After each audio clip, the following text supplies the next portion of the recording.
We know a lot of couples struggle with resentment. We had a lot of resentment. We were using it as a weapon to blame each other, and it just kept us stuck. 7 years ago, a lot of my resentment was around the fact that I felt like I was doing it all on my own. So Adam was working, and then I was with the kids, trying to work as well. I, at the time, just thought if you changed, if all those things were different, if you weren't being so critical, if you were, fill in the blank. There were so many stories that then my resentment would disappear. But the resentment cycle starts with an unmet need or an unspoken need that you then start to tell a story that supports that, because it's too painful to feel the hurt or the fear around that need not being met. What's the resentment you're holding on to right now?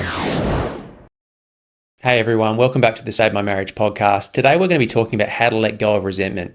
We know a lot of couples struggle with resentment, and like we did as well, all these years ago now, we had a lot of resentment, and we were using it as a weapon to blame each other, and it just kept us stuck. And so we want to share really what the truth of resentment is. A lot of people have a misunderstanding about what resentment is. So we want to share the truth of what it actually is, and also then how to start moving through it and how to overcome it. I'd love you to share what your experience was of resentment. Yeah. So we definitely both had resentment. Yeah. And we're really open and honest about this, even with our clients, because we're not perfect either. We're humans, and we definitely struggle with this. 7 years ago, a lot of my resentment was around the fact that I felt like I was doing it all on my own. So Adam was working, and then I was with the kids, trying to work as well. And I hear this common story from a lot of women that I just feel like I'm doing it on my own, and then I feel resentful about that. And then there were things that I wanted to do that I wasn't doing because I had that story that I'm a mom, I don't have time now, there's no one else that's going to do it. If I don't do it, no one else will. Like, I'm sure lots of women listening can relate to those stories that I also told. And it wasn't until it got to a point where I literally just got over my resentment. Like, you just kind of get sick of yourself. I got sick of hearing myself say the same thing over and over again. And I started to feel like frustrated hearing myself say time and time again, like, why is nobody helping me? And why do I have to do it all by myself? And I just started to feel really disempowered. And that's what resentment often does. It keeps you feeling disempowered. And I remember one day I was just like, what am I actually resentful for? And it really stopped me when I asked that question. And then I had to actually feel the resentment. So instead of just letting the resentment live in that story in my head where it could just, live forever, I had to actually drop into my body, and it made me stop and just feel into my body. And when I did feel into the resentment, there was grief. Underneath the resentment for me, there was grief, there was sadness of all the things that were important to me that I wasn't giving myself permission to do. And that became kind of a light bulb moment for me, where I realized my resentment actually wasn't about you. And for a long time, I was making it about you, as if you just changed, or you started doing all the things I wanted you to do, if you started doing all the things I was resentful about, then I would be happy, or then I wouldn't feel resentful. But in that moment, I realized it wasn't actually about you. So I took you out of the equation, and I felt the grief. And then when I did that, I realized that I had been abandoning and neglecting a lot of my own needs. And in the name of being, a good wife or a good mum, and that I had felt like I'd really lost myself in that. And there was, that was really hard. And I remember feeling a lot of emotions around it, but I'm so glad I let myself just feel the resentment instead of just tell the stories, because that's what started to shift it. And then I remember coming to you saying that I realize I've been, resentful towards you, when in actual fact, that resentment actually lives in me. And it's because I'd been seeing you do things that I didn't give myself permission to do. It's like I wasn't allowed to rest, for example. That's why I was doing it all. I was telling myself that I'll rest when everything's done. Well, as a mum and a business owner, it's never done. So that story just kept me trapped and in Yep. this resentment cycle Yep. that where I'd never be free to be able to rest. So yeah, I had to come to you and say, like, I've realized I've created this cycle, and I've felt my feelings around it. And, you know, I said that I was sorry. Like, I'm sorry that I've been resenting you for resting, for example. That was one of them, that you would, you know, if I saw you on the couch, like, you know, 7 years ago, I'd walk past you and be like, oh, you know, like huffing and puffing and rolling my eyes and like, oh, it's nice for some people. And, you know, I'm sure I'm not the only one, but I remember. I used to feel just so angry and frustrated. And yeah, when I was making it all about you, I completely missed what was happening underneath for me, which was, yeah, a lot of grief that I didn't think I was worthy of deserving of rest. Yeah. So yeah, that's really how it showed up for me, and how, you know, I overcame it or let it go. Yeah, it was similar for me, I suppose. I think at that time of, you know, when we were first having children, and that overload on my nervous system and just my whole identity changing, I wasn't very good at putting my needs first either. But at that time, I was resentful at you. Yes. You know, it was all your fault. I was just blaming you. Yeah. And I, at the time, just thought if you changed, if all those things were different, if you weren't being so critical, if you were, you know, fill in the blank, there were so many stories that then my resentment would disappear. I'd have nothing to be resentful about. But similar to you, I realized that actually the deeper truth was that I had been neglecting things that I needed for a very long time. I was very disconnected from myself and what I needed. So that was I guess a grieving process as well, like realizing that I'd lived a lot of my life not taking care of myself on a deeper level, just on an emotional level, more so than physical, just acknowledging how I was feeling, able to connect to that, communicate it, ask for what I needed, and then just the pressure of the kids and the extra things at that time, the business, was the breaking point, which obviously showed up as our marriage, you know, nearly getting a divorce. But I think that is the truth that a lot of people miss. You know, they want to point to something externally. It's a lot easier to blame your partner. Yeah, so easy. So easy to blame your partner and say that if they just change this, and this, everything would be great, or we wouldn't have these problems. I'd have nothing to complain about. But maybe the deeper truth is that there's some things in you that you're neglecting. Yeah, and you're avoiding. We've seen this time and time again, not just in our experience, but in all the clients we work with inside Save My Marriage School, and even at our one-day Recreate Your Relationship retreats.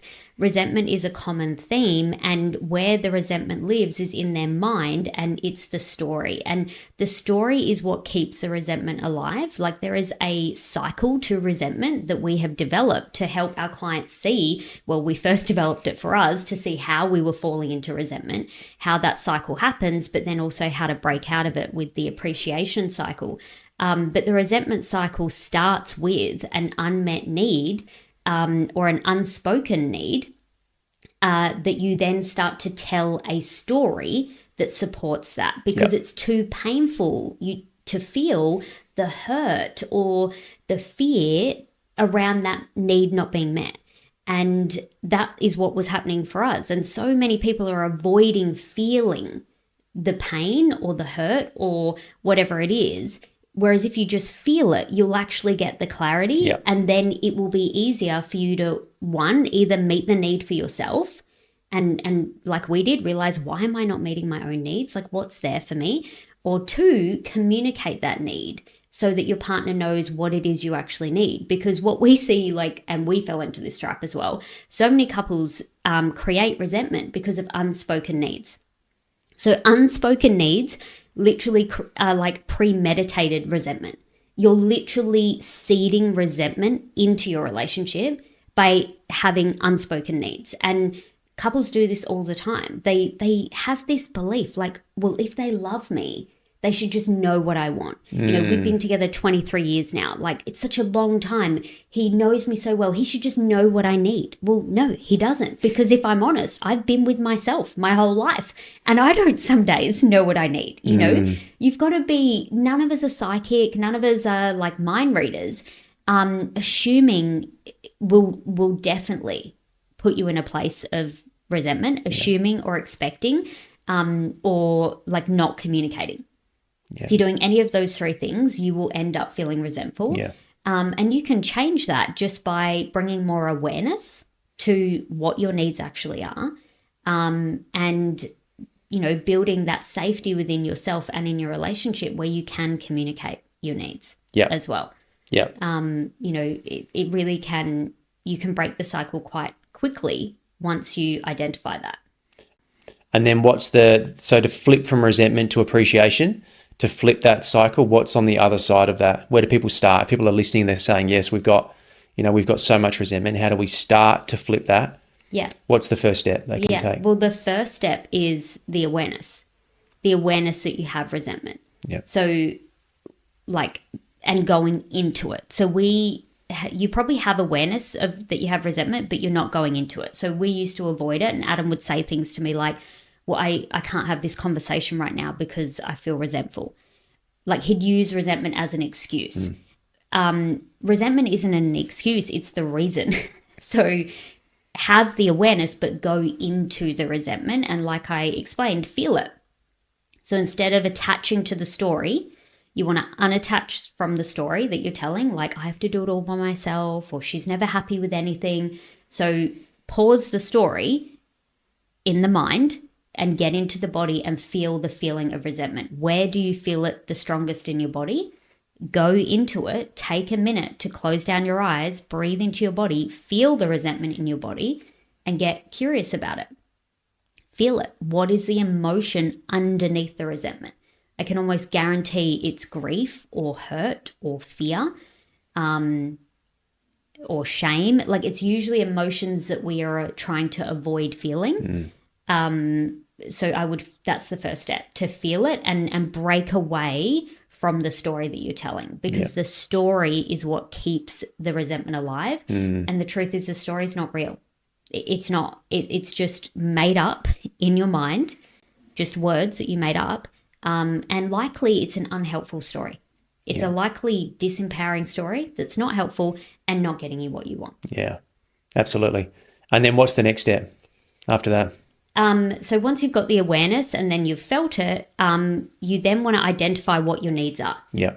So like you said, you didn't even know what your needs were. So no wonder they weren't getting met in the relationship, because you'd been trained out of it. And so many men that I speak to will say, you know, well, I just want my wife to be happy, then I'm happy. That's not true. That's absolutely not true. Yeah. You've just been conditioned to believe that will equal happiness, and you're doing that and it's not working, is it? Yeah. So probably don't believe that lie. Yeah. You absolutely have needs. Every single human being has needs. It's about reconnecting to what it is you actually need. And I needed to do that too. There's a lot of women as well who lose themselves in motherhood and then, you know, think that they have no needs. So the second step is, okay, I've got the awareness, I've felt it. Now, like, what is it that I actually need? Yeah. What is really important to me? What are my needs? Beautiful. And then identifying that. And then the next step is you need to then create a space in your relationship where you both can communicate your needs. There needs to be an understanding that we're going to communicate both our needs. Yeah. But there also needs to be an understanding that you are responsible for your needs as well. And this is where I think it gets a bit of a slippery slope. People start to say things like, well, these are my needs and I communicated them to him or her and she didn't meet them. So then the need is becoming an expectation. And when it turns into an expectation, you don't want to meet it. You don't even want to meet it in yourself, because expectation has this subtle feeling underneath that feels like shame, that feels like blame. It's not loving. So you've got to keep the love in it. You've got to keep the love in the need being met. Yeah. And for me, how we do that and how we recommend to our clients is, like how I describe it is, you are the cake. Okay, you are the cake and you know what goes into your cake. You know those ingredients, which are your needs. So put those needs into your cake and give yourself permission to meet them, because it's your birthright. You have needs and they need to be met. And if you're not meeting your needs, you're in survival. So you're not going to be able to be the best version of you, the best mom, the best wife. It's just not going to happen if you're not meeting your needs. So you're the cake, you create your cake, you know the ingredients, which are your needs, and then your partner is the icing, is the sprinkles, is the cream. They are like the icing on top. So what that practically looks like is I get clear on what my needs are. I meet my needs.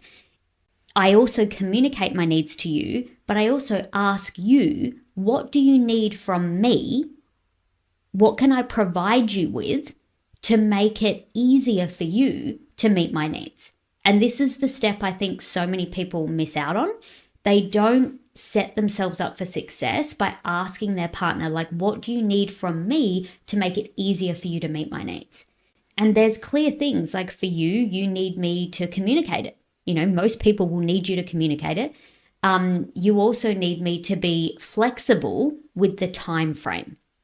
Like, you know, if my needs are desperate, then that's a sign I'm not meeting my needs. Okay. So when I'm communicating to Adam, like, I need this, or I need you to help me with this, there needs to be some flexibility or like collaboration on the timing of it. If it feels like it's desperate to you, you're going to have a harder time to meet that need for me. Yeah. And that's one example for us. Yeah. Yeah. So, you know, I think it's key to make sure you ask that question, what do you need from me to be able to meet that need? And that you take responsibility for your own needs as well. I don't think most people are not taking responsibility for their own needs. And that's really sad. And, you know, that's probably a whole nother episode. But the most loving thing you can do is start to meet your own needs. Yeah, 100%. Totally agree.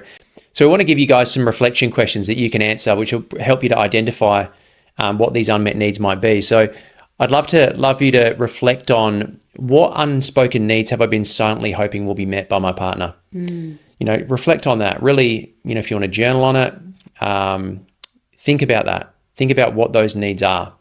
And then what's the resentment you're holding on to right now? What's it about? What's it really about? And if you reflect on those two questions, you might get some clarity. Yeah. And if you want to know more about the appreciation cycle, which is the whole other side, if you click the link below, we did a Recreate Your Relationship online event.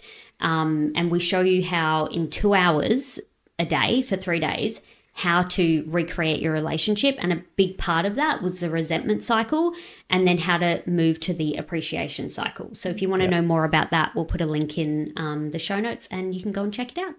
Amazing. Well, hopefully you guys enjoyed that. If you did, we'd love you to subscribe and share this episode. We're still early on with the podcast, and any shares are just so helpful. So thanks for listening, and we'll see you in the next episode.